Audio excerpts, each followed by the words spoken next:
बिस्मिल्लाहिर्रहमानिर्रहीम अस्सलाम वालेकुम and welcome to my channel. आज की इस वीडियो में हम ग्रामर से एक टॉपिक करने वाले हैं और उसका नाम है kinds of sentence on the basis of structure.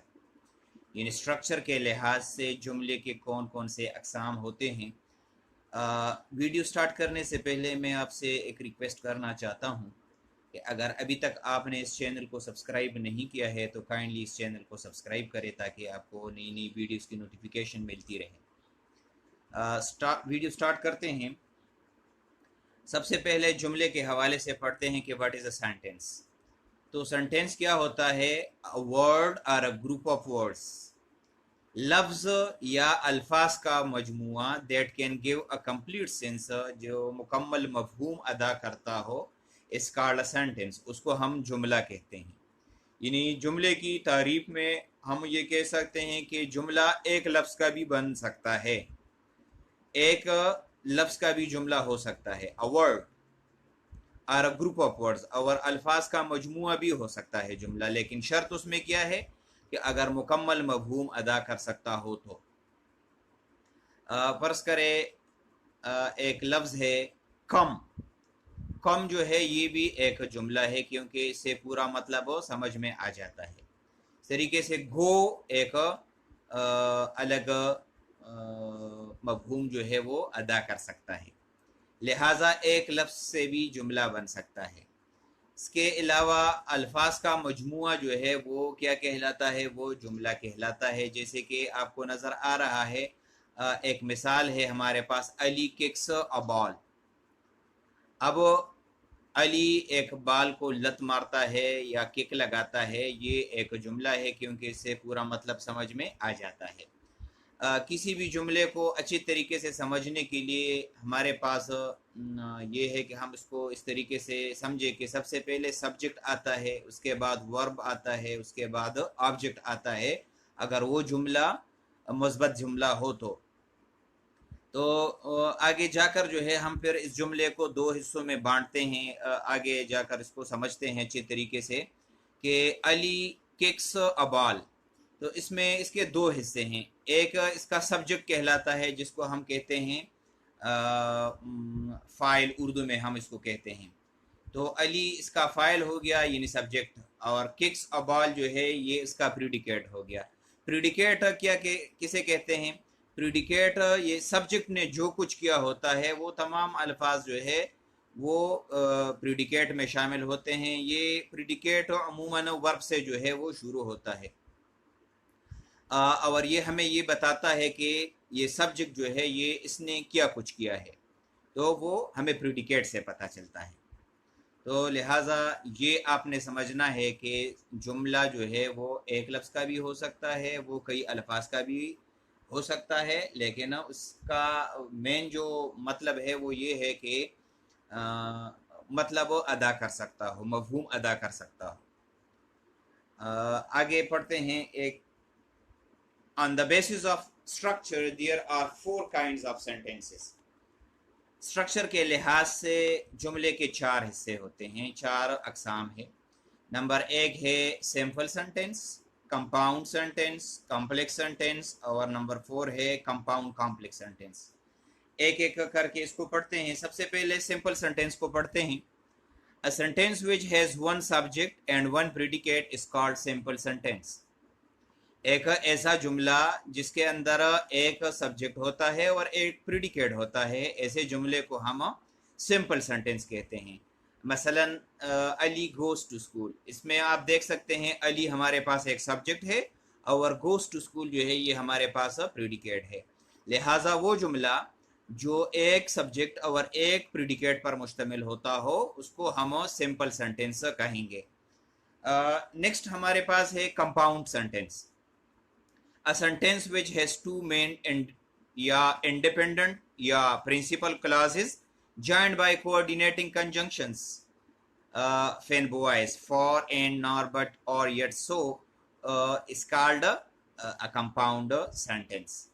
ऐसा जुमला जिसमें दो मेन क्लासेस या मेन क्लास को हम इंडिपेंडेंट क्लास भी कहते हैं या प्रिंसिपल क्लास भी कहते हैं, ऐसा जुमला जो दो मेन क्लासेस पर मुश्तमिल हो और वो दो मेन क्लासेस को कोऑर्डिनेटिंग कंजंक्शन के जरिए जोड़ा गया हो, तो ऐसे सेंटेंस को हम कंपाउंड सेंटेंस कहेंगे।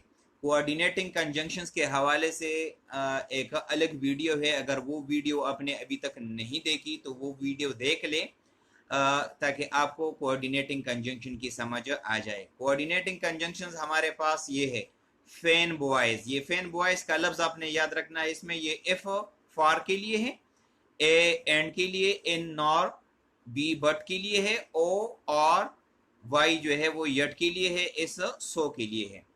तो आसान अल्फाज में मैं आपको ये बताऊं कि दो मेन क्लासेस को अगर कोऑर्डिनेटिंग कंजंक्शन के जरिए जोड़ा गया हो तो ऐसे जुमले को हम कंपाउंड सेंटेंस कहेंगे। जैसे कि आपको नजर आ रहा है, he left the college and joined another one. इसमें आप देख सकते हैं कि ही लेफ्ट द कॉलेज, ये एक मेन क्लास है, और इसी तरीके से जॉइंड अनदर वन, ये भी एक मेन क्लास है, क्योंकि इसके साथ हम ये सब्जेक्ट मिला लें, ही जॉइंड अनदर वन, तो ये अलग क्लास बनता है। अगर एग्जाम में आ जाए कि आपको जुमला दिया गया हो कि इसमें सिंपल सेंटेंस कौन सा है या कंपाउंड कौन सा है या कॉम्प्लेक्स कौन सा है, तो कंपाउंड के लिए आपने ये देखना है कि इसमें दो मेन क्लासेस होंगे, और उन दो मेन क्लासेस को फॉर एंड नॉर बट और यट सो के जरिए मिलाया गया होगा। तो ऐसे जुमले को हम कंपाउंड सेंटेंस पर कहेंगे। उम्मीद है ये आपको समझ आ गई होगी। नेक्स्ट भी एक मिसाल है, we should listen carefully and take notes.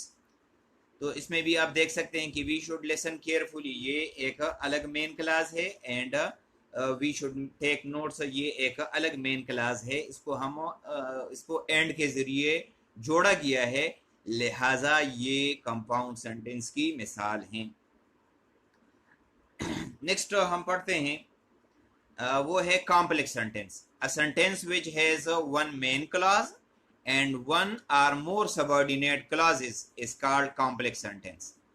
Complex sentence किसे कहते हैं? एक ऐसा जुमला जिसमें एक मेन क्लॉज और एक या एक से ज्यादा सबऑर्डिनेट क्लॉजेस होते हैं, ऐसे जुमले को हम कॉम्प्लेक्स सेंटेंस कहेंगे।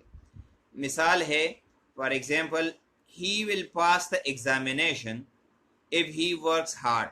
इसमें आप देखें एक मेन क्लास है, the he will pass the examination, ये अलग मेन क्लास है, और इफ ही वर्क्स हार्ड ये सबऑर्डिनेट क्लास है। तो दो क्लासेस को जोड़ा गया है, उसमें एक मेन क्लास है, एक सबऑर्डिनेट क्लास है, तो ऐसे जुमले को हम कॉम्प्लेक्स सेंटेंस कहेंगे। इसकी पहचान ये है कि इसमें एक मेन क्लास और एक या एक से ज्यादा सबऑर्डिनेट क्लासेस हो सकते हैं। तो एक और जुमला लेते हैं, the patient had died when the doctor केम। इसमें आप देखें द पेशेंट हैड डाइड ये एक मेन क्लास है, व्हेन द डॉक्टर केम ये अपनी पूरी मफहूम अदा नहीं कर सकता, पूरा मफहूम अदा नहीं कर सकता, लिहाजा ये सबऑर्डिनेट क्लास है।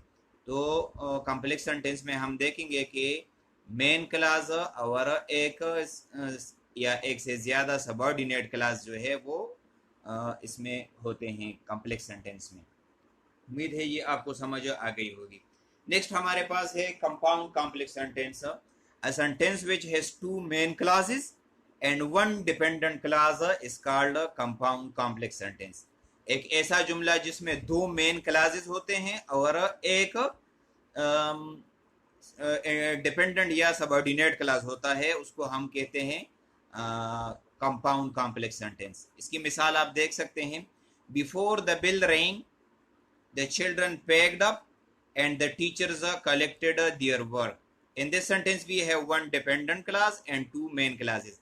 इसमें आप देख सकते हैं बिफोर द बिल रेंग ये क्या है, ये डिपेंडेंट क्लास है, जबकि द चिल्ड्रन पैक्ड अप ये अलग क्लास है, मेन क्लास है, and the teachers collected their work ये जो है मेन क्लास है। तो दो मेन क्लास हो गए और एक सबऑर्डिनेट क्लास हो गया या डिपेंडेंट क्लास हो गया, लिहाजा ये क्या है, ये हमारे पास कंपाउंड कॉम्प्लेक्स सेंटेंस है। एक बार मैं आपके साथ फिर इसको देखो, बिफोर द बेल रेंग ये हमारे पास डिपेंडेंट क्लास है।